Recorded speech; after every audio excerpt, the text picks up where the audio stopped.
Welcome back. तो चलिए अब हम ये देख लेते हैं कि हमारी कोप डिवाइसेस या corporate owned personally enabled devices हमें यहाँ पर क्या क्या डिफरेंट फीचर्स दे रही होती है। अगर हम अपने को प्रोफाइल के हवाले से बात करें तो बेसिकली जब आपने अपनी इस डिवाइस को एनरोल करना होता है तो आपको एक क्यूआर कोड मिलता है जिसको स्कैन करवाने के बाद अपनी उस डिवाइस को आप माइक्रोसॉफ्ट इंट्यून एडमिन सेंटर का पार्ट बना सकते हैं। और अगर आप अपने इन्वायरमेंट में सैमसंग डिवाइसेस को यूज़ कर रहे हैं और आप उस पर ज़ीरो टच डिप्लॉयमेंट इम्प्लीमेंट करना चाह रहे हैं तो उसके लिए यहाँ पर सैमसंग की अपनी एक एप्लीकेशन है नॉक्स के नाम से। आपको वो बेसिकली उस एप्लीकेशन में आपने अपने जितने भी सैमसंग डिवाइसेस हैं उनके हार्डवेयर एड्रेसेस देने होते हैं जिसके through by using zero touch deployment आपकी वो devices Microsoft Intune admin centre का पार्ट बनती हैं। और उसके अलावा जितनी भी एंड्रॉयड कंपनीज हैं आप उनकी डिवाइसेस को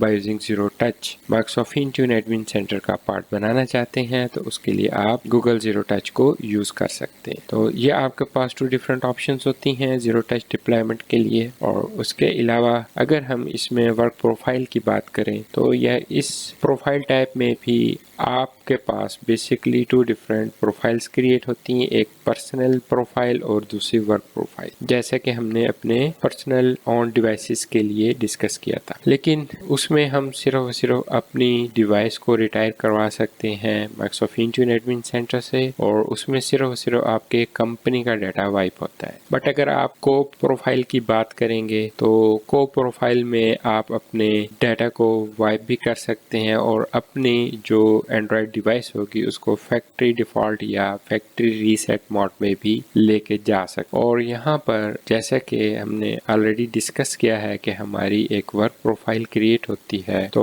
उसमें जितना भी हमारा डाटा होता है सारे का सारा बहुत ज़्यादा सिक्योर होता है।